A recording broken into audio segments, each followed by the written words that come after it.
I thought I would read a few poems that seem especially relevant given the times. This one is called Consumption, and I wrote it for my great great uncle, John Chisholm, who lived from 1893 to 1914. 1. There are others here like him. Their coughing calls in a strange aviary. Outside on the grass, sloping down to the lake, they stretch arms out in unison, reach faces to feet, and rise in formation, a flock flying south every fall. Behind the sanitarium, white like marble against the blue. 2.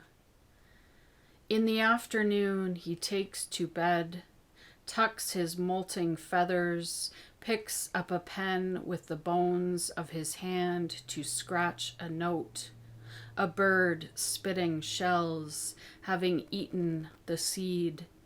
I know I won't come home. 3. Back home, fields coated in cold diamond down, an autumn wind pushing light from the bay. Big water, wide swells, not small like this lake he walks so slowly to see. Its far shore a soot scribble of obvious truth. 4. His mother's body where she was buried, under pines too tall for his eyes, how the sand slid back into her open grave, the earth refusing to accept her. 6. Those valleys he wandered within, dragging nets to catch that limitless current of whitefish.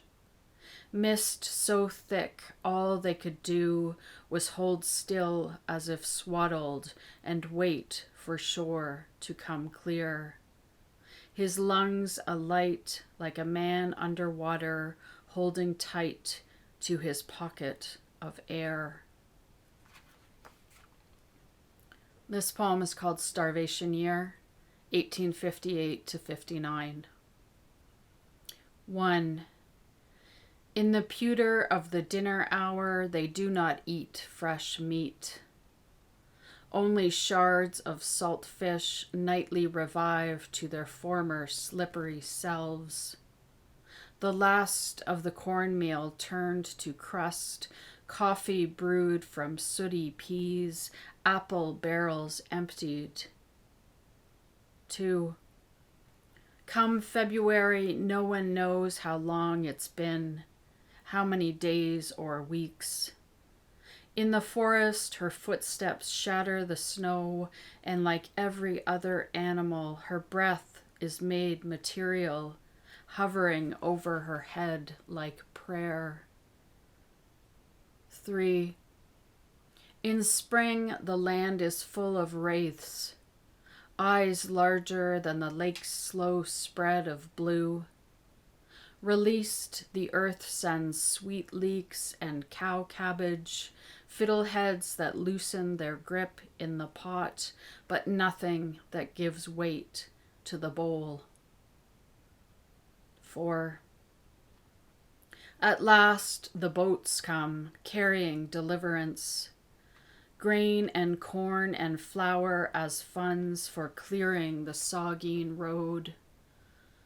With bones like stones in loose sand, they start again, gathering, baking, burying seeds to stack the root cellar full, to take them through to December when they'll butcher the pigs, blood on the snow like the berries of bittersweet woven to wreaths on their doors.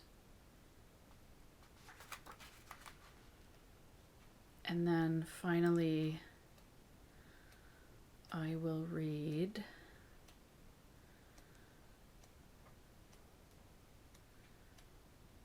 forgive me. Boundaries. At the house of the artist, silence like a bell jar. Outside the back door, a river running orange from cedar roots.